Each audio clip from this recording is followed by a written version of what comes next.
Hello students, today we are going to see analytical treatment of band theory. तर analytical treatment, very important question, so many times in the board exam was asked.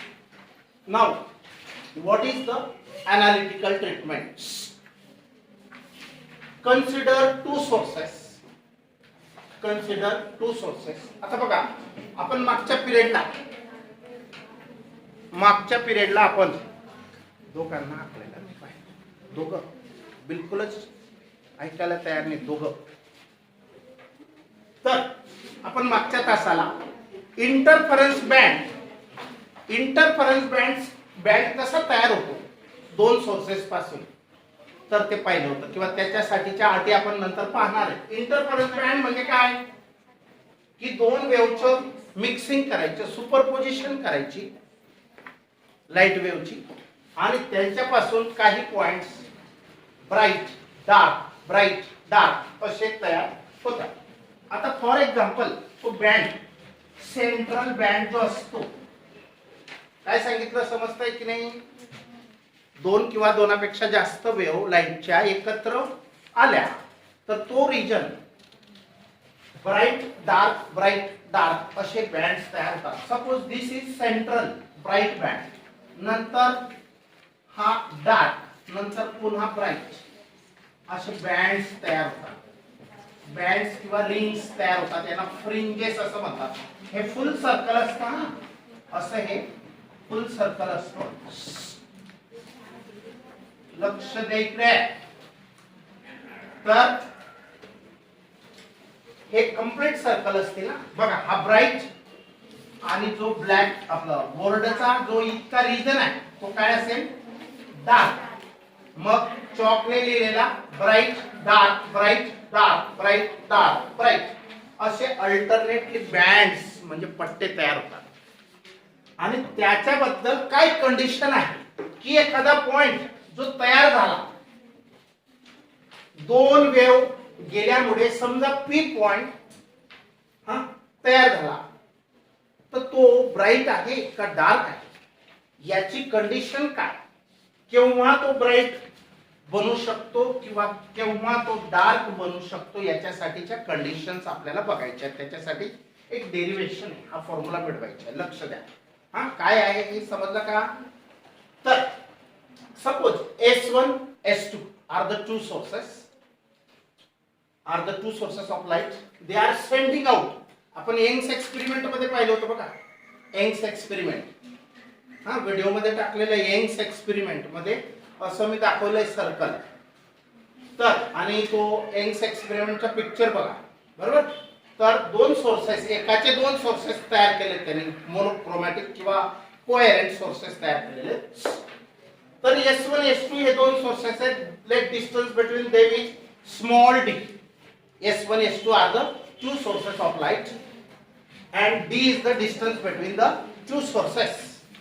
Here this screen is placed, म्हणजे sources असे दोघं असतील वर खाली आणि screen असा आहे, बरोबर.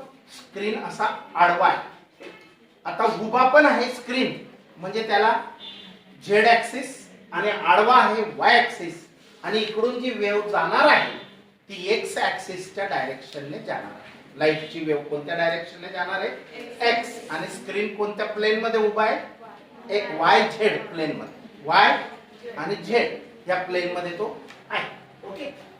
तर मग समजा हा स्क्रीन आहे, या सोर्सेस पासून स्क्रीनचं अंतर हे कॅपिटल डी आहे, म्हणजे मीटर्स मध्ये असतं. 1-2 मीटर, 2 मीटरच्या आत. जास्तीत जास्त मोठं अंतर किती असतं, 1 मीटर पेक्षा जास्त किंवा 2 पेक्षा कमी. तर हे लार्ज डिस्टन्स आहे, हे व्हेरी स्मॉल डिस्टन्स आहे, हे स्मॉल डिस्टन्स आहे. मग आता समजा पी हा पॉइंट या स्क्रीनवर तयार झाला, मग तो ब्राईट बँडवर आहे का डार्क बँडवर आहे, इथं आहे का इथं आहे, ते आपल्याला चेक करायचं. त्याच्यासाठीच डेरिव्हेशन एक्सप्रेशन आपल्याला बघायचं आहे. तर बघा, या सोर्स पासून एक लाईट वेव्ह निघाली, आता इथं सेंट्रल या स्क्रीनवर असा पॅटर्न तयार होईल. इथं सेंट्रल ब्राईट बँड असेल, मग डार्क, मग ब्राईट, मग डार्क, अजून ब्राईट, असं पूर्ण सर्कल इथपर्यंत असेल ना या स्क्रीनवर. लक्ष द्या असं. हा, त्याला इंटरफरन्स पॅटर्न म्हणतात. काय म्हणतात? Interference pattern. तर तो पॅटर्न पूर्ण मोठा असेल असा, आणि त्याच्यावर हा पी पॉइंट तो ब्राईट वर आहे का डार्क वर आहे, किंवा तो पॉइंट जो तयार झाला, whether it is bright or whether it is dark, we want to find. For that we have to see this derivation. Okay. मग आता बघा, S1 draw perpendicular S1 S1 dash on the screen. Also draw perpendicular S2 dash on the screen. Also draw the perpendicular O dash on the screen. But O is the and O dash is the midpoint of this. Means O is the midpoint of distance between S1 S2. म्हणजे या D च्या दोन तुकडे केले. हे किती असेल मग? D/2 half. आणि हे पण किती असेल मग? D/2 असेल. हा, D हाफ. समजलं? हे टोटल डी आहे आणि हा मिड पॉइंट आहे, हा पण मिड पॉइंट आहे यांचा. तर हे डिस्टन्स D/2 असेल. हा सेंट्रल ब्राईट बँड इथं तयार होणार या O डॅश पॉइंटला. कोणत्या पॉइंटला? O डॅश पॉइंटला. इथून त्या पॉइंटचं अंतर सपोज y असेल, y ऍक्सिस आहे ना, तो y असेल. समजलं? आता O डॅश S1 डॅश, हा, O डॅश S1 डॅश हे अंतर किती आहे? D/2. किंवा O डॅश S2 डॅश हे अंतर पण किती आहे? D/2. म्हणजे हे और हे बोथ डिस्टन्सेस आर D/2. हा, आता in triangle S1 dash P. बघा, S1 डॅश P हा जो ट्रायंगल आहे, या ट्रायंगल मध्ये हा काय आहे? हायपोटेन्यूस. हा इथं 90 अँगल आहे, हा बेस आहे, ही हाईट आहे. आपण पायथागोरस च्या रूल नुसार आपण काय लिहू शकतो? हा, S1P square is equal to S1 dash square plus S1 dash P square. बरोबर आहे ना? कर्ण वर्ग बरोबर पाया वर्ग अधिक उंची वर्ग. माहिती की नाही? हा रूल नुसार. मग S1 डॅश हे डिस्टन्स आपण किती घेतलंय? Capital D. So D square plus S1 dash P हे अंतर. बघा, S1 डॅश P हे अंतर किती पकडायचं? हे आपल्याला पूर्ण इथून इथपर्यंत पाहिजे. ते किती? y. इथून हे अंतर पाहिजे आपल्याला आणि हे अंतर माहिती y. त्याच्यातलं हे D/2 काय करा? कट करा, मायनस करा. म्हणजे y minus D/2 is the S1 dash P. समजलं? ही व्हॅल्यू टाकली. S1 डॅश P ची value y minus D/2 square.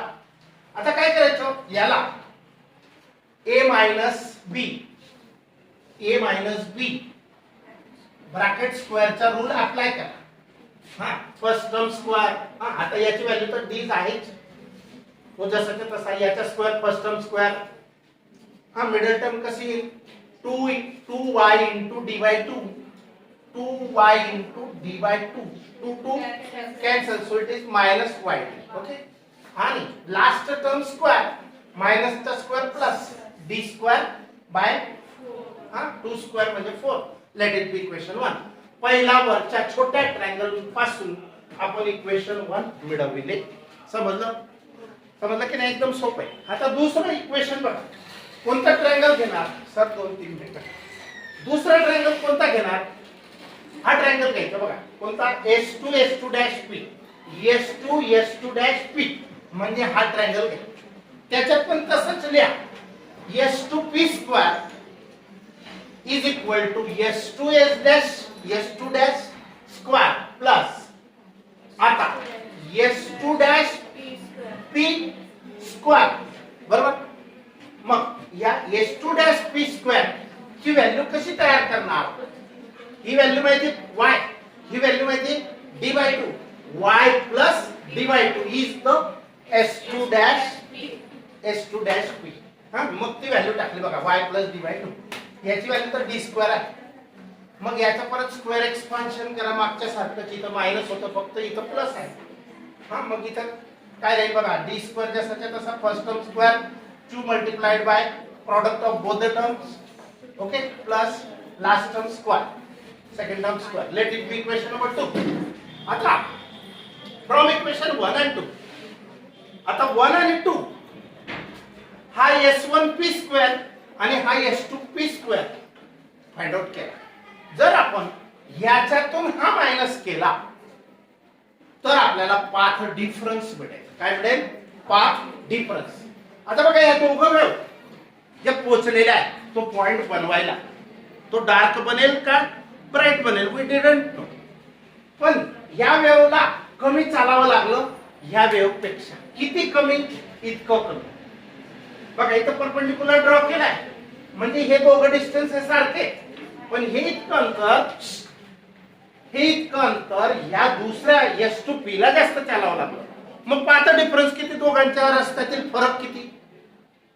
दोघांच्या रस्त्यातील फरक किती? इतका ना. याच्यामधून या टोटल मधून हे मायनस करा, काय मिळेल? हे मिळेल. मग हे किती आहे? इतकं आहे s2p² मायनस s1p². याला म्हणायचं पाथ डिफरन्स. मग याच्यातून 2 मधून 1 मायनस करा, हे 2 आहे बरोबर. हे 2 आहे. लक्ष नाही बऱ्याच जणांचं लक्ष नाही, काहीतरी लिहून राहिले. तर हे झालं 2 मायनस 1 हे. मग याच्यात काय कॅन्सल होईल बघा. हे मायनस आहेत ना, हे मायनस होईल d². हे प्लस आणि हे मायनस कॅन्सल. मायनस y² हा plus y² cancel. Minus minus plus आणि हे पण प्लस झाले डबल ऑफ yd. आणि हे प्लस आणि हे मायनस ने याला मल्टिप्लाय केलं, हे मायनस, हे पण कॅन्सल झालं. समजलं? मग लेफ्ट साइड काय आहे? लेफ्ट साइड ही आहे. आता तुम्हाला हा रूल माहिती आहे बघा, a² मायनस b². याच्या आन्सर काय लिहितात तुम्ही? a minus b a plus b. बरोबर. याची थोडीशी करतात की नाही. मग त्याच रूल नुसार आपण याचं काय लिहिलं? असं लिहिलं, एक मायनस एक प्लस. सेम. समजलं? आता हा इकडे डिवाइड घ्या. हा पाहिजे ना आपल्याला. हा म्हणजे काय? Path difference. हा s2p मायनस s1p पाहिजे आहे, तो पाथ डिफरन्स आहे, तो पाहिजे आपल्याला. मग याला डिवाइड करा. आता गोष्ट अशी आहे की d इज व्हेरी लार्ज. हा d मीटर मध्ये असतो आणि हा स्मॉल d आणि हे y अंतर हे mm मध्ये असते, म्हणजे फार लहान असते. म्हणजे जनरली जर हे दोघं रस्ते घेतले तर ते फार सारखेच आहेत जवळपास. कोणाच्या सारखे? हे दोघं रस्ते ह्या d एवढेच, कारण हे फार लांब असतं हे अंतर. बरोबर. हा स्क्रीन हे d कोणापेक्षा जास्त आहे? d is very very greater than y and also d is very very greater than small d.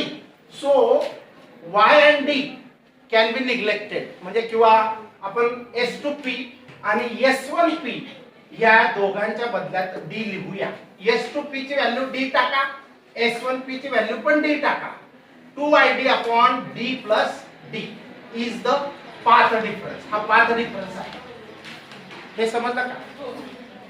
मग d plus d double of d 2yd 2 cancel, yd upon capital D is the path difference. Path difference किती आहे? yd upon d.